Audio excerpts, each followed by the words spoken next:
Tony xin chào bà con cô bác. Vừa rồi Tony có cái cơ hội cùng một cái cô bạn đi về một cái vùng quê Dầu Tiếng, Bình Dương. Đây là thị trấn. Cô ấy đã chia sẻ nhiều cái điều thú vị về cái chi phí sinh hoạt cực kỳ rẻ ở đây.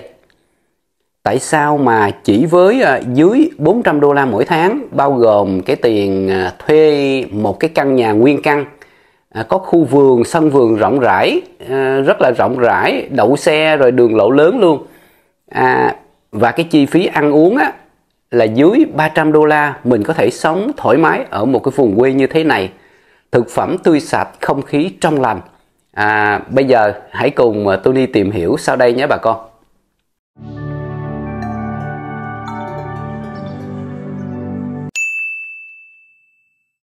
Đầu tiên á, cô ấy đưa Tony về thăm một cái căn nhà ở ngoại ô ngay thị trấn Dầu Tiếng của tỉnh Bình Dương.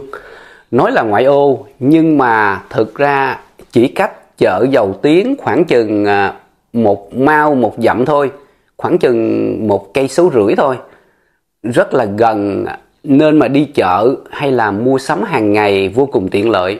Ở đây thì có siêu thị như là Bách Hóa Xanh, mấy cái điện máy điện tử, điện máy chợ lớn, rồi những cái siêu thị chợ để mà mình mua đồ nhà. Trước sân nhà thì có cái chỗ đậu xe hơi rộng rãi, cái driveway. Còn mặt tiền á, thì cái đường cũng lớn lắm, cái đường khoảng 6-7 mét. Xe cộ chạy rất là thoải mái. Từ nhà rồi lái xe ra cái đường lớn ngay trung tâm thị trấn thì khoảng chừng một dặm mấy, 1-2 cây số gì đó, rất là thuận tiện để mà mình đi di chuyển đi chỗ này chỗ nọ. Cô ấy nói một cái căn nhà 2 phòng ngủ như vậy ha, khá rộng rãi, 2 nhà vệ sinh, có bếp, có sân trước thoáng đãng luôn, mà cái giá thuê chỉ khoảng 80 đô la một tháng, là khoảng chừng 2 triệu Việt Nam đồng. Rất là rẻ, nhưng mà bà con hình như phải trả tiền điện riêng khoảng vài trăm ngàn mỗi tháng. Nước thì free, mình xài miễn phí, có máy lọc nước sẵn luôn. Không chỉ ở đây nó rẻ mà cái khu vực này còn rất là nhiều cái căn nhà cho thuê nữa. Và ở đây thì rất là yên bình, rồi bà con ở đây là sống rất là lâu năm. Có người là từ miền Trung, miền Bắc vào đây lập nghiệp và sống ở đây từ đó tới giờ. Nên ai cũng biết nhau, rồi không khí xóm giềng thì rất là thân thiện. Tony có ở đây và cảm nhận như vậy. Sau đó thì cô ấy kể Tony nghe về cái cách bà con ở đây ăn uống rất là sạch sẽ và an toàn. Vì nhà đất ở cái vùng này rộng rãi nên hầu hết bà con ở đây người ta tự trồng trọt rau củ quả như là rau lan, bí đao, mướp, rồi rau muống, cây ăn trái ngay trong cái vườn nhà của mình. Ngoài ra nhiều gia đình còn chăn nuôi heo, gà, vịt, rồi sử dụng chính những cái thực phẩm này để mà nấu ăn hàng ngày. Nhờ vậy mà cái bữa cơm luôn đảm bảo tươi ngon, không sợ thuốc trừ sâu hay là hóa chất. Nếu mà mình đi chợ mua thêm đồ ăn thì các sạp bán rau, củ quả, những cái người mà bán thịt, bán rau củ quả ở cái chợ Dầu Tiếng này thì họ tự trồng trọt ở nhà, chăn nuôi tại nhà, rồi họ ăn không hết, rồi có dư thì họ đem ra chợ họ bán.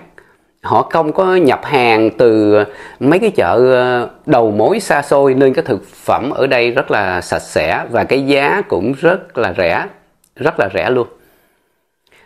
Tiếp theo thì Tony có ghé cái chợ Dầu Tiếng để quay một chút cái cảnh sinh hoạt cho bà con mình xem cho rõ hơn cái không khí buôn bán ở cái vùng quê Bình Dương như thế nào.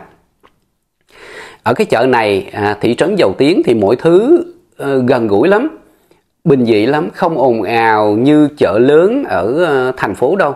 Bà con ở đây thì bán đủ loại thực phẩm, rau củ, cá thịt, trái cây, hầu hết đều do tự trồng, tự nuôi rồi đem chợ bán. Nhìn thấy những cái mớ rau xanh, rồi cái rổ cá tươi hay là cái giỏ thịt này nọ, mình cảm thấy cái sự tươi ngon sạch sẽ, điều mà ở thành phố khó mà có được.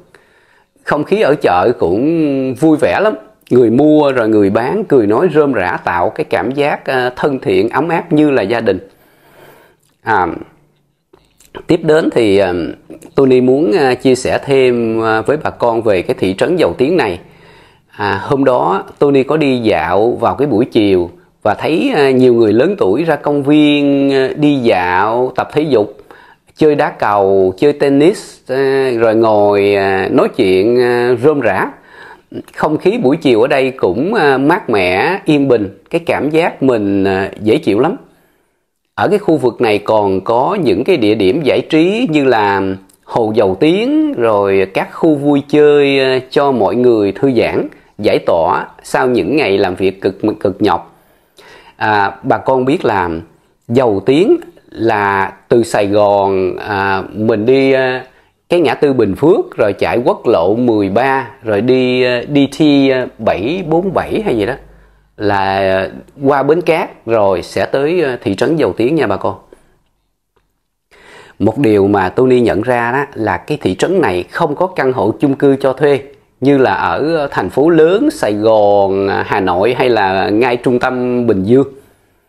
Ở đây không có căn hộ chung cư. Nhưng mà họ cho thuê nguyên một cái căn nhà.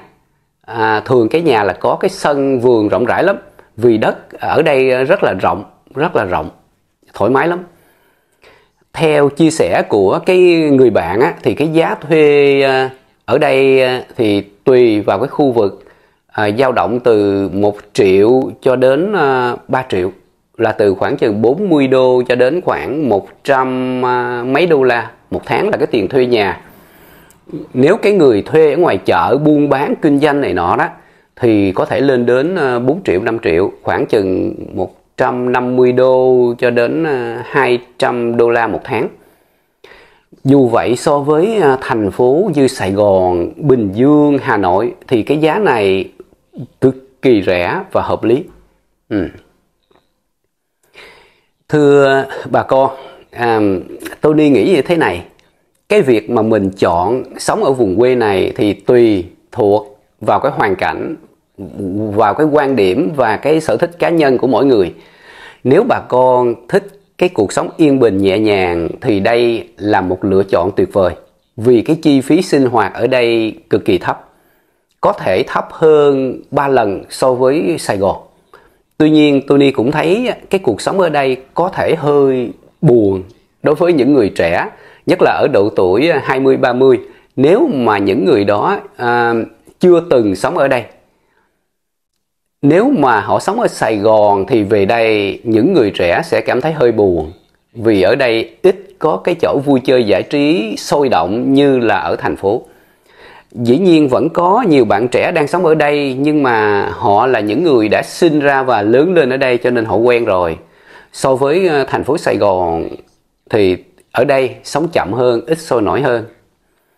Bạn của Tony có kể rằng ở đây cũng có nhiều cô gái quen với mấy anh Việt kiều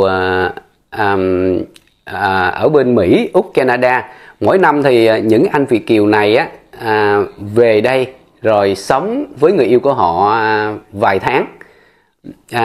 Điều đấy cho thấy với những ai mà yêu thích cái sự yên bình thì ở đây vẫn có cái sức hút rất là riêng biệt.